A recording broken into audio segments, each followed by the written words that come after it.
Good morning. I am Lynn Fritz. I want to welcome you to the 2015 Martin Luther King bell ringing ceremony. And our first order of business, please, is to silence the cell phones. It's an extraordinary moment in time as we consider the life and work of Dr. Martin Luther King Jr.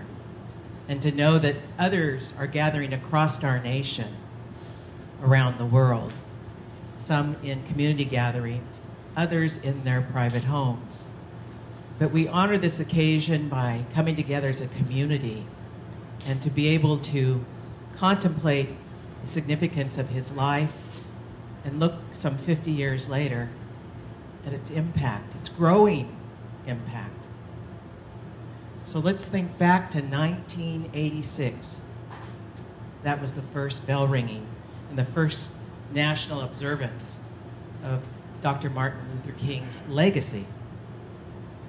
In 1984, Ronald Reagan created a commission that was to put together a ceremony to honor him that was to last for 5 years. And it could be renewed for 5 additional years. The person appointed to that commission was the wife of Dr. Martin Luther King Jr. And as we may know now as history, it went long beyond those 10 years. The first ringing was held in Philadelphia at the Independence Hall. And the sponsors of that commission served as a sponsor. And that holiday is still observed by the ringing of the Liberty Bell as a symbol of freedom and justice. And here we are in our community partaking in that same ceremony. What's interesting is to notice too the life, work, and advocacy of our beloved Mrs. Isaac Lowe, who inspired the consciousness of this community and advocated for recognition of this holiday endlessly until it became a reality. So as you look around the room, and I invite you to do so, community leaders, elected officials, we pause, take time to recognize and honor this important and significant person. This photograph here, you might recognize. How fitting, isn't it? I encourage you to take a personal pilgrimage to Washington, D.C., to the Martin Luther King Memorial. I had that privilege this last September, and I stood exactly where he stood. It's marked. It's so significant in the consciousness and history of our nation. It's a wonderful opportunity. So because we have the group that we have, if anyone goes too long, they get the bell. Because you have a whole list of dignitaries. So I'm going to invite us just for a moment to close our eyes, if you're comfortable. We take a breath in, recognizing the life and legacy of Dr. Martin Luther King Jr.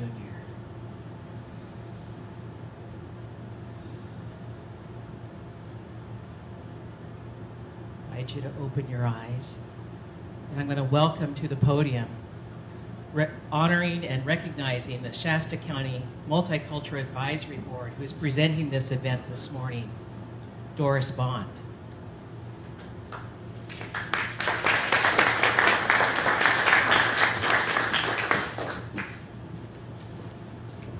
On behalf of the advisory board, we'd like to welcome all of you, and it's a wonderful gathering.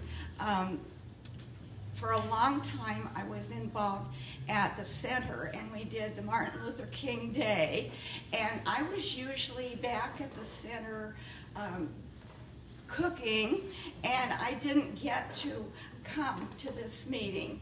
And so the last few years I've come, and it's wonderful. I wouldn't miss it for anything. I get to see people that I haven't seen for a whole year that are here, and we get to meet and greet and know that we're still here and we're still backing the ideals of Martin Luther King. So on behalf of the board, I want to thank you for coming today. And then, just as an aside, I think most of you know that Isaac is in an assisted living place. And so as we go from the courthouse and march to the center later on today, it's right by where she is. And she's going to be out in front, and we're going to take the march around, and the people in the march can meet and greet her. So anyways, I hope to see some of you there. I know some of you will have to be at work and have other responsibilities, but welcome. Thank you for getting up so early in the morning and coming out with to be with us.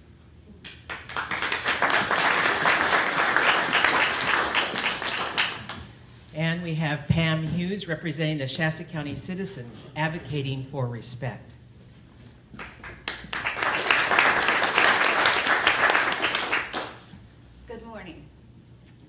I'm representing SCAR, Shasta County Citizens Advocating Respect.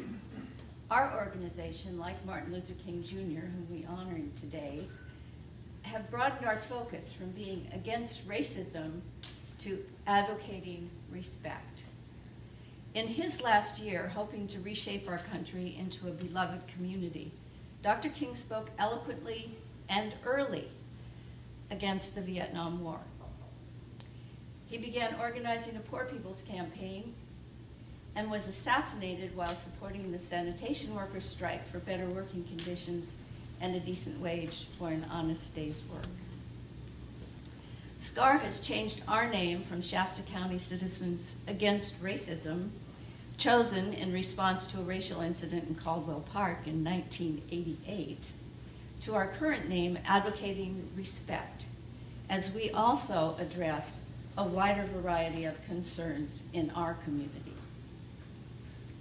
In honor of Isaac Lowe, our matriarch of civil rights activism in Reading, SCAR awards scholarships to Shasta College students who will advance Dr. King's dream in the future. At our annual Civil Rights and Social Justice Awards dinner each November, we recognize local citizens who are now advancing those dreams. In 26 years, we have honored 56 of our friends and neighbors. Our youth award this year went to Blake Bennett, a 6th grade boy whose uncompromising belief in equality led him to raise the funds necessary to ensure that all his 5th grade classmates, even those whose families could not afford the fees, enjoyed the adventures at Whiskeytown Environmental School. Cody Bear Bodner, a young Native American with multiple tribal associations and a lifelong resident of Shasta Lake City, is now the Shasta County Deputy Sheriff. He received our Law Enforcement Award for his service in his community, protecting all citizens and providing a positive role model for youth, especially young Native Americans.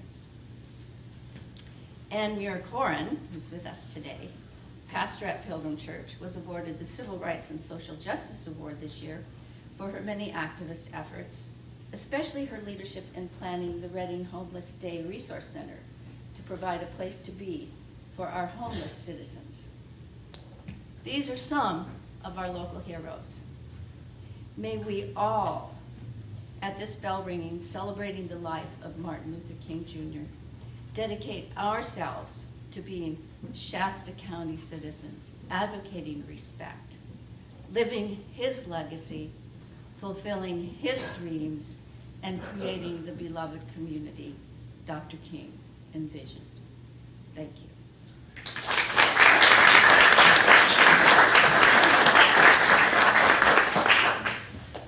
The president of the American Civil Liberties Union here locally, Don Yost.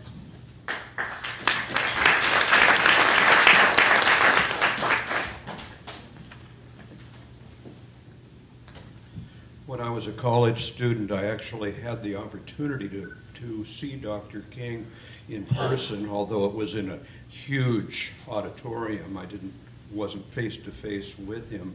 But at that event, I, of course, had no idea that events would happen subsequently and I would actually be speaking at an event honoring him. But during his short lifetime, Dr. King worked for the rights of minorities. His initial concern was to obtain justice for African Americans, but his message grew to include poor people, whatever their color.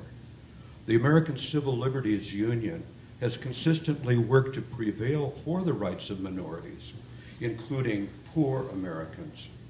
Although Dr. King was only 39 years old when he was killed, it is not a stretch to say that had he lived, he would have stood up for the rights of homeless Americans.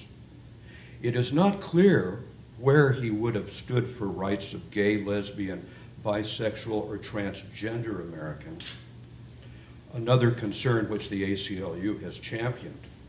What we do know is that his widow, Coretta Scott King, spoke in favor of gay and lesbian marriage equality.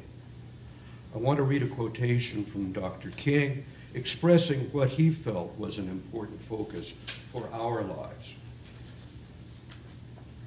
An individual has not started living fully until they can rise above the narrow confines of individualistic concerns to the broader concerns of humanity.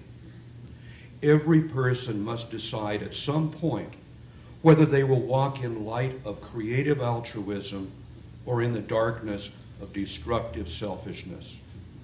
This is the judgment. Life's most persistent and urgent question is, what are you doing for others? Thank you.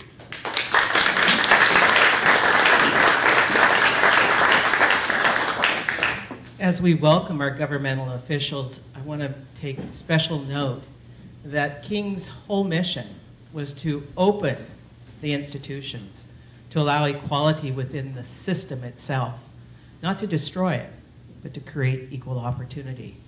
Welcome, City of Reading Mayor Francie Sullivan.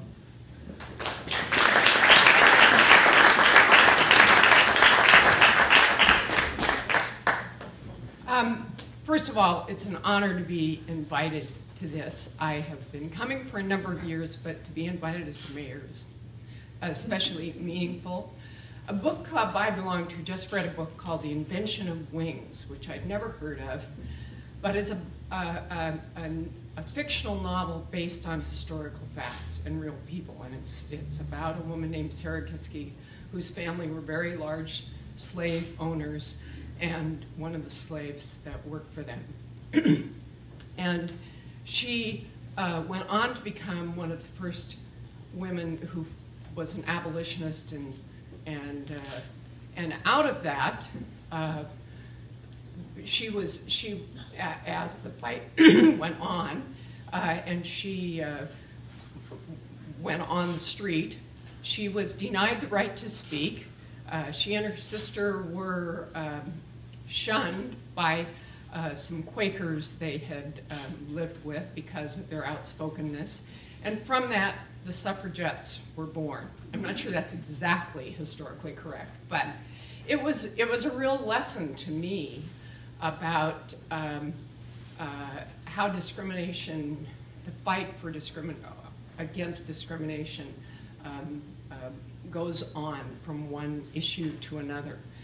We would no longer ever think of a woman not being allowed to speak in public or all those things. And I hope when Tristan is the President of the United States, or whatever great thing he's going to go on to be, that we no longer remember Dr. Martin Luther King as a black hero, but as an American hero, and as a great leader in our country, and his race being not the most important thing about him. So thank you all for coming. It's a pleasure to be here and to see such a big crowd this year. Thank you.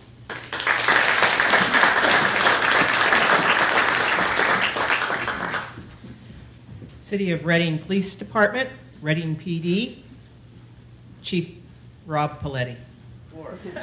It's an honor to speak to you today as we honor an American hero in our country that had a simple dream. A simple dream that men are judged not by the color of their skin, but by the content of their character. I believe when you read history and you look today that we've come a long way. But if you read the news or watch the news, I think we still have a ways to go. But I believe that we as Reading as a community can take a leadership role in that. And we can set the example of how it should be. It's not hard to get to know each other and to learn about each other. All you have to do is extend a hand, shake it, and start to talk. If we can do that simple thing and get to know each other better, then we can lead the way in accomplishing that dream.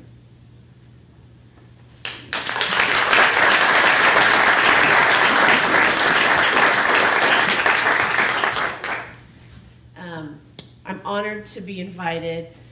We've got our detective. He was here a second ago. Casey Day is here as well from the city of Anderson. And we just appreciate being involved and being included. And I want to talk about Dr. Martin Luther King had a special word one time. He said, "The ultimate measure of a man is not where he stands in moments of comfort and convenience, but where he stands in times of challenges and controversy." And I should have worn my glasses. Not long enough. He worked hard to change the world, and let's honor his work by working hard to change our world, however big or however small it is. And how do we do that? By, like I said, I need my glasses, by respecting, honoring, and just plain being kind to the ones around us. And I'll close with a simple Bible verse. It is known as the Golden Rule, but it is a Bible verse. It's in Luke 6:31. "Do unto others as you would have them do unto you." Thank you. Thank you.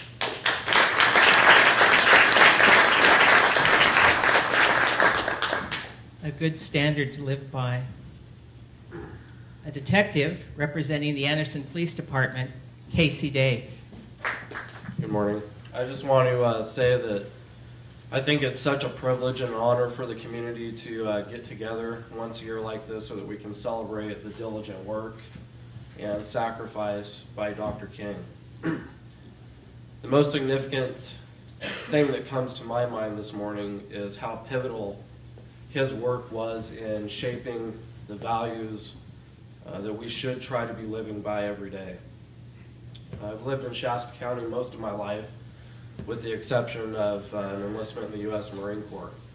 And in the Marine Corps, it was one of the greatest experiences of my life, but we had a saying that, we were all the color green, everybody bled red. So that was symbolic and significant that we are one people. I'll close with a comment regarding today's celebration. I think it's extremely important that these type of community gatherings continue. It gives us a chance for fellowship and the community a chance to grow. This room, hopefully within a couple of years, is going to be 3 times this size. It's been an honor to speak with you this morning. Thank you.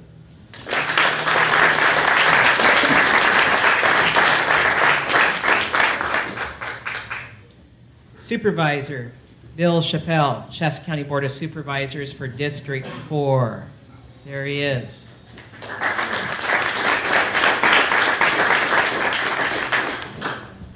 Good morning, everybody. I just want to say on behalf of Shasta County Board of Supervisors, it's a pleasure to be able to represent them today in the remembrance of Martin Luther King. I had done some study and I was prepared for an hour and a half. I had all this work done. But when I showed up, she said, "You better not." But anyways, this is a day that we all should celebrate a man's life, a great man, a man that was wanted equality for all. He actually was trying to work with the black population, but in the same vein of his speech, he was working for all the population. He was born January 19th, January 15th, 1929, excuse me. He died on April the 4th, 1968. He was born Michael King. And in January 1929, his father changed his name to the honor of the German, it was a reformer, Martin Luther King. Excuse me, Martin King. Martin King was responsible for the translation of the Bible from Hebrew and ancient Greek to German. Mr. King was a Baptist minister and became an activist early in his career. He led the 1955 Montgomery bus boycott, helped found the Southern Christian Leadership Conference, which is the SCLC, in 1957, and he served as first president. In 1962, he led an unsuccessful struggle against the segregation in Albany, Georgia. He organized nonviolent protests in Birmingham, Alabama. He helped organize the 1963 march in Washington, where he delivered his famous I Have a Dream speech. In 1964, he received the Nobel Peace Prize, which is interesting that he received the Peace Prize and he was assassinated for peace. In 1965, he and the SCLC helped organize the Selma to Montgomery marches, which Selma and Montgomery, they've got a movie now, so everybody should go out and see that. In 1966, he took the movement to Chicago, and he worked on segregated housing. In the final years of his life, he expanded his focus to include poverty and speak against the Vietnam War. He alienated his liberal allies with a 1967 speech titled Beyond Vietnam. He felt, because of the frequent death threats, and after the JFK assassination in 1963, he told his wife Greta that this was going to happen to me. He was assassinated on April 4th, 1968. Ironically, JFK also did not want the Vietnam War and was assassinated in 1963. Another ironic thing, in June of 1968, Robert F. Kennedy was assassinated 2 months after he gave a speech in which his aides suggested he shouldn't do about the assassination of Martin Luther King. His assassination was subject to great controversy. James Earl Ray was the first to be accused, but however, he was a scapegoat. He wasn't the man.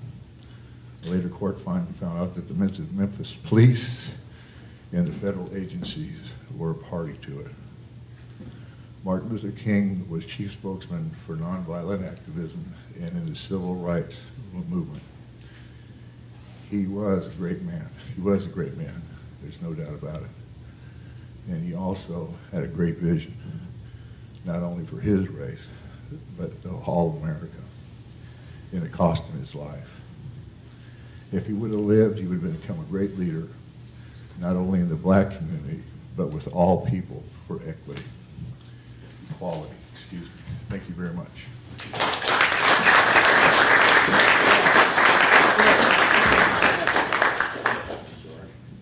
I want to invite forward Shasta County Sheriff Tom Losenko. Good morning. Thank you all for being here. Our nation was founded on human equality. Bill of Rights gives and protects everyone with certain rights. Our nation became divided over human rights. And in 1863, President Lincoln, in the Emancipation Proclamation, set the slaves free. He directed the government and the military to protect their freedom. Later that same year, Lincoln gave the Gettysburg Address. He reiterated the principles of human equality and espoused in the Declaration of Independence that a new nation conceived in liberty, dedicated to the proposition that all men are created equal. Certainly as a society, it wasn't perfect then, nor is it perfect now, as we've seen events across the nation. There remain biases, prejudices, and inequalities. Dr. King recognized this in his I Have a Dream speech.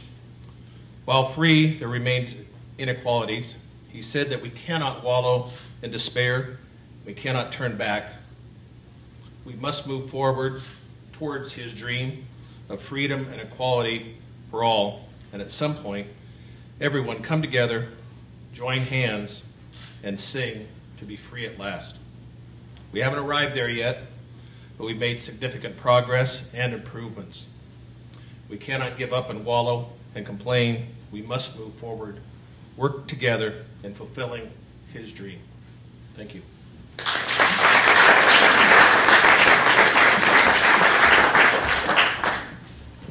I want to invite again to the podium the Vice Mayor of Shasta Lake City, Lori Chapman-Cyphers.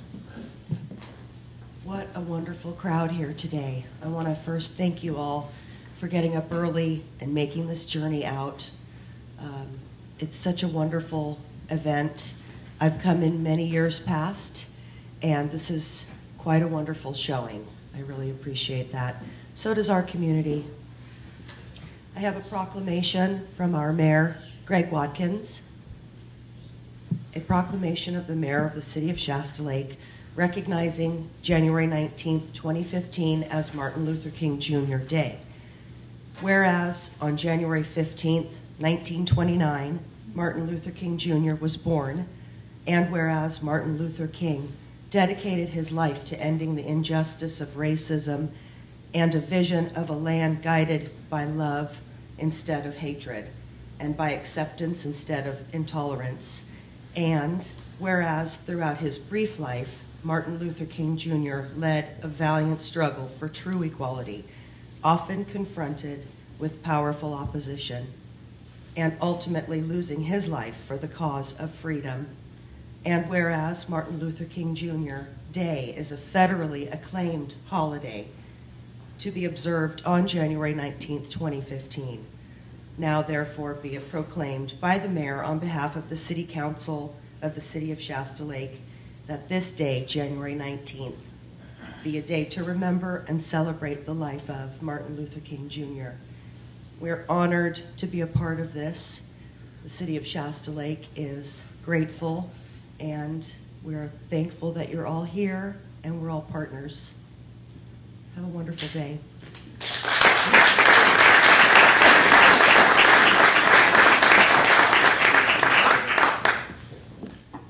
In honor of nonviolence, we welcome to the podium Jean King, Executive Director for One Safe Place. Thank you so much for having me here today. I'm honored. I, of course, grew up and was in college in the 60s, so he was a hero at that time, and just an honor today to be here. I want to talk about his concept of beloved community. Dr. Martin Luther King popularized the expression and advanced it with a deeper meaning, which has captured the imagination of people of goodwill all over the world. For Dr. King, the beloved community was a realistic, achievable goal that could be attained by a critical mass of people committed to and trained in the philosophy and methods of nonviolence. Dr. King's beloved community is justice for all people. As Dr. King said, injustice anywhere is a threat to justice everywhere. He felt that justice could not be parceled out to individuals or groups, but was the birthright of every human being. I have fought too long and hard against segregated public accommodations to end up segregating my moral concerns. He said, justice is indivisible. At a victory rally following the announcement of a favorable U.S. Supreme Court decision desegregating the seats on Montgomery's buses, Dr. King said, the end is reconciliation. The end is redemption. The end is the creation of the beloved community. It is this type of spirit and this type of love that can transform opponents into friends. It is this type of understanding, goodwill, that will transport the deep gloom of the old age into the exuberant gladness of the new age. It is this love which will bring about miracles in the heart of men. Dr. King advocated 6 principles of nonviolence. Principle 1, nonviolence is a way of life for courageous people. It is active, nonviolent resistance to evil. It is aggressive spiritually, mentally, and emotionally. Principle 2, nonviolence seeks to win friendship and understanding. Principle 3, nonviolence seeks to defeat injustice, not people. Nonviolence recognizes that evildoers are also victims and are not evil people. The nonviolent resistor seeks to defeat evil, not people. Principle 4, nonviolence holds that suffering can educate and transform. Principle 5, nonviolence chooses love instead of hate. Principle 6, nonviolence believes that the universe is on the side of justice. Nonviolence believes that God is a God of justice. The beloved community is equally applicable to victims of family violence and sexual assault. We must join together and overcome. Injustice anywhere is a threat to justice everywhere. Thank you.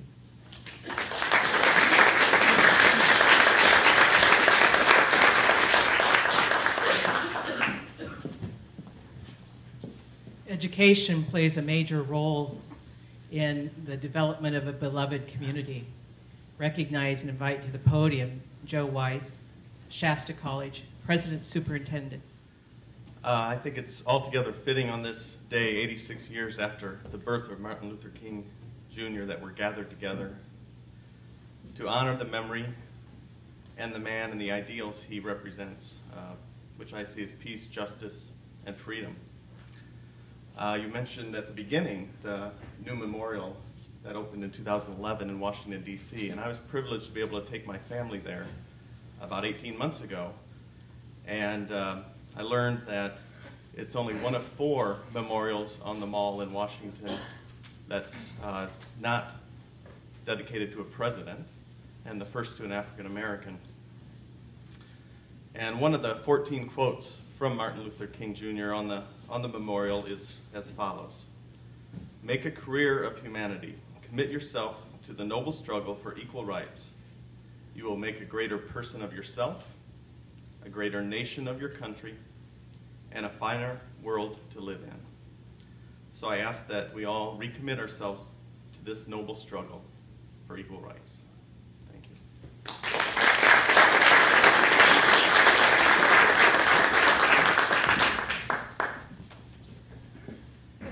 Dr. King honored and advocated for supportive diversity. Representing the Life Center, Local Indians for Education, I invite Rod Lindsay forward.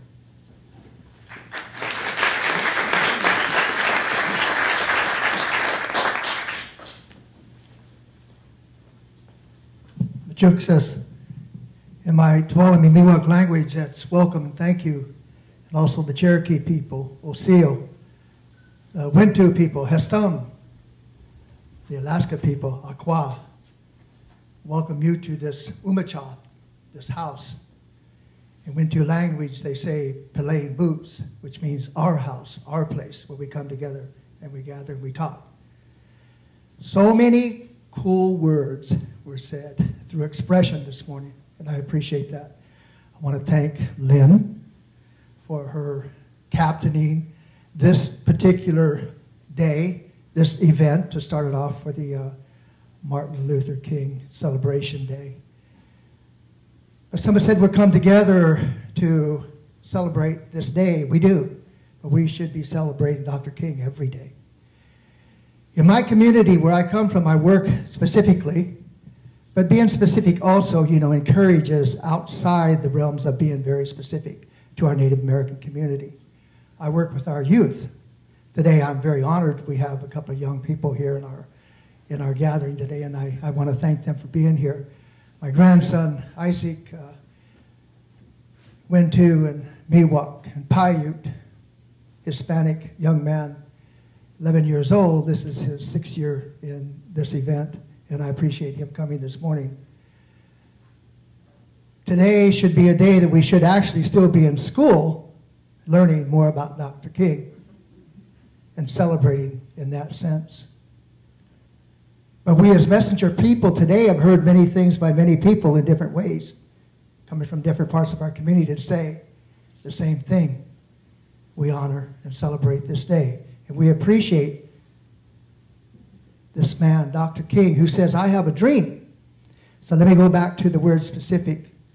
In my working with our Native American people last week, our young people, we have an after-school program at the Life Center 3 days a week.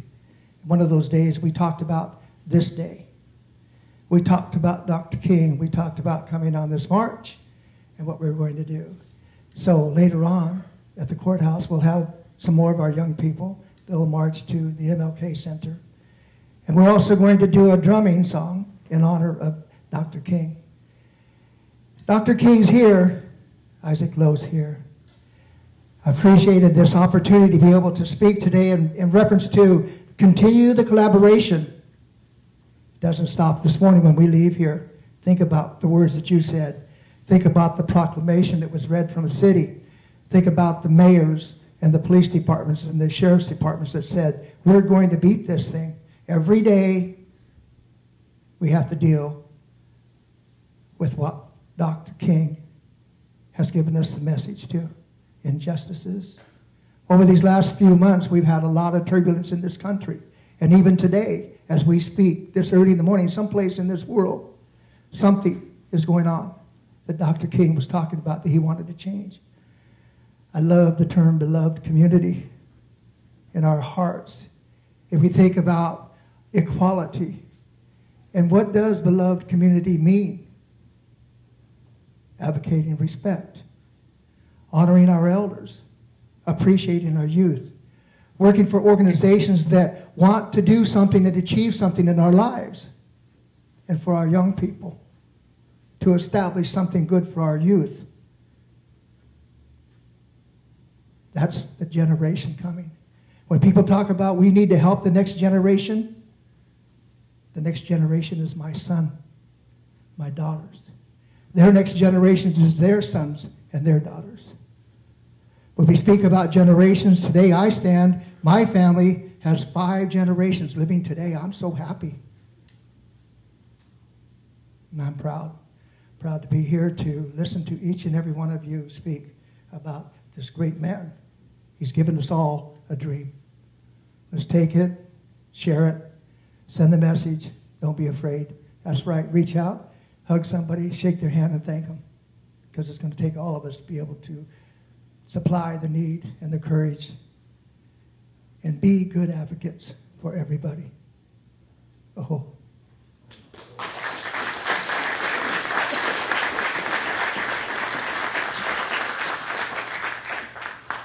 King also advocated for support of diversity of faith. Representing Shasta County Interfaith Forum, I invite to the podium Reverend Dr. Ann Corin. It's been a wonderful privilege to watch each one of you come up and speak and to think about the great legacy of Dr. Martin Luther King Jr. that lives in this community as each of us reach out and not only lift up his legacy on a day, but live our lives in that, as has been suggested. And it's my huge privilege to be working with a group of people that live that legacy that in a way that is so important in these days. We know that divisions among faith communities is one of the most powerful underminers of a beloved community that is very, very alive today. And I am so pleased that we have an incredibly active and powerful interfaith forum here in Reading. And I'd like to just acknowledge those among us that are here. And I'm just going to name the communities as we have Quaker, please stand, Quaker, Jewish, the Center for Spiritual Living, the Unitarians, and we have, I'm trying to look around too, the Native American, we have the Buddhist, we have Muslim, we have Baha'i, the Latter-day Saints, Church of Latter-day Saints, Sikhs, I said Islam, yeah, and various Christian groups. You may not understand. Thank you so much, and thank you for being my cohorts on this this journey to help bring all of us together at such a deep and essential level of our beings as human beings. And I just want to lift up the work that each of us do just by waking up in the morning and going about the work that we do, and the work that happens to break down barriers between faith communities here in Reading that can move then to throughout the country and throughout the world. As we lift up King's legacy today, let us each lift up his legacy every day of our lives in how we speak, how we act, and how we gather. Thank you.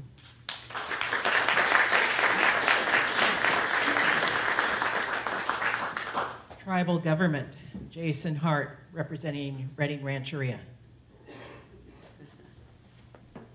I just want to start off saying it's an honor to be here today. Thank you guys very much for inviting us to come down. I represent Reading Rancheria, chairman for the tribe. I have a few words today that I worked on, and I will keep it short and sweet. So, as we gather today in memory of Dr. King's life and vision, each of us can recall some line from his famous speech, "I have a dream."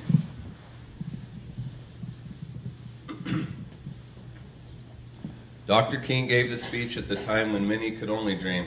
Often they could not vote, they could not find a job, could not go to a real school. For Dr. King, that speech was only the beginning of a hard path ahead.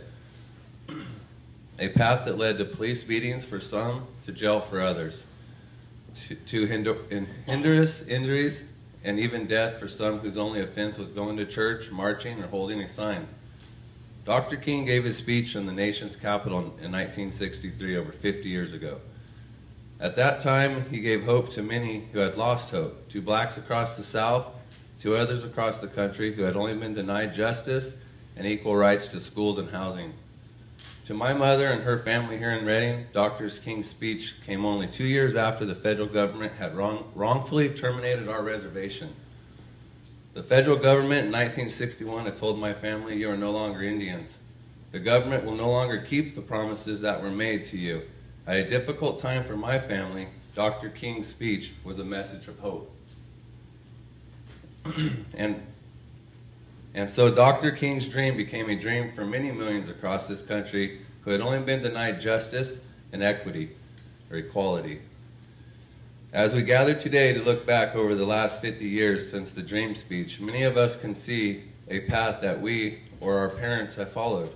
Today this nation offers more equality, more justice than it did 50 years ago, and yet Dr. King's dreams remains only a dream for many.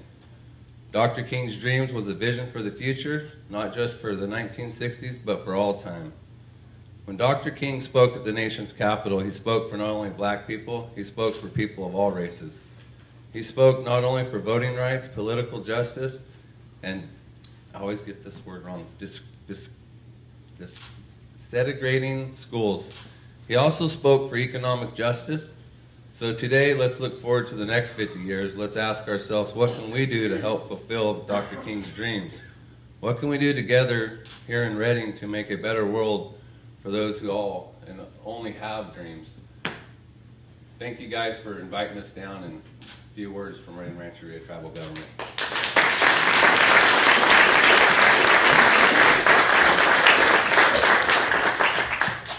Media. It plays a significant role not only in our history, but in our future. So I welcome editor from the Record Searchlight, Silas Lyons. This morning. It strikes me that the Record Searchlight for the past few years has sponsored a local recognition program called the 20 Under 40. Dr. King would have been eligible still to be a member of that group when he was assassinated. It's absolutely remarkable what this man accomplished in so short a time. It's also remarkable that we're all still here identifying with what he said 50 years ago, sometimes more than 50 years ago. And why is that? Listening to everybody who spoke before me, it struck me that there are a couple of big reasons for that. One was his inclusiveness. and the inclusiveness of his vision, how broad it was, that it could reach down through the years like this and speak to so many different people right now. And the other is that the things of which he spoke remain unfinished business. And so we still have a long ways to go, and we still have to continue coming back to those principles. But I wanted to speak briefly and personally about a way in which Dr. King has provided guidance to a white newspaper editor in a small town 50 years after he spoke those great words. You know, as we talk today, there is a debate raging across the world about the proper response to a terrorist attack on a satirical newspaper in Paris. And there are many who have argued quite forcefully that the only proper response is for the press throughout the civilized world to join in the mockery of the Prophet Muhammad.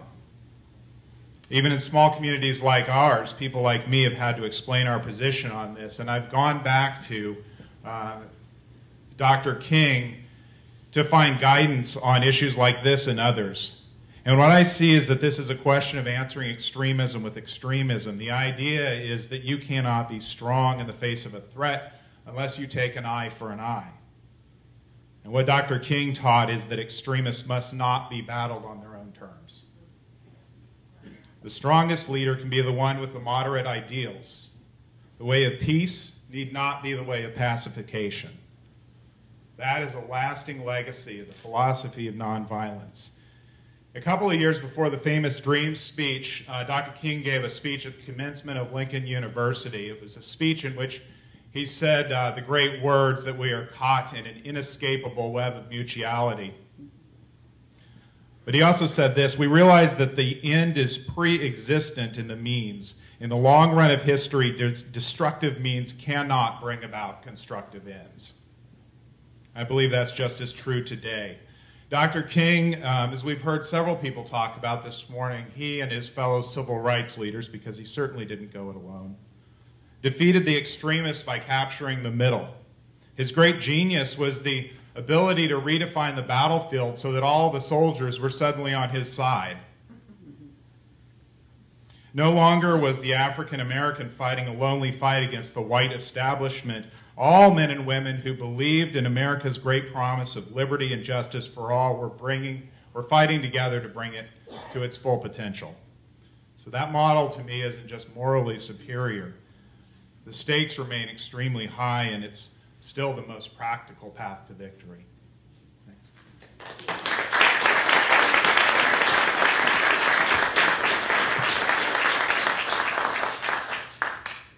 We have a very special poem. I want to ask Tristan to come forward to read that poem. And the grandson, come on up here. The grandson of Isaac is going to be ringing the bell today, Tyler. So I wanted to ask Tyler, Russell, the family. Isaac. Is it going to be Isaac? Okay.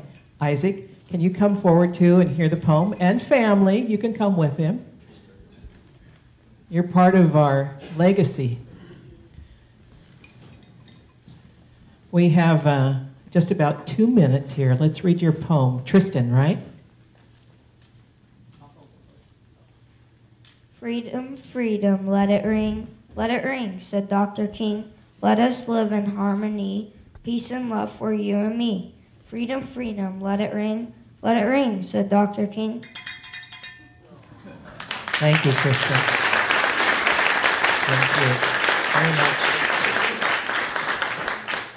We're going to listen to the last 6 minutes of his speech, I Have a Dream, which he's renowned for. Little side note, he had a speech planned. Mahalia Jackson was in the crowd, and she said to him, "Tell them about the dream, Martin." And he began to speak extemporaneously, and it is what he is most known for. So I invite you, if you're comfortable, to close your eyes, listen, and right at 9 o'clock, the bell will sound.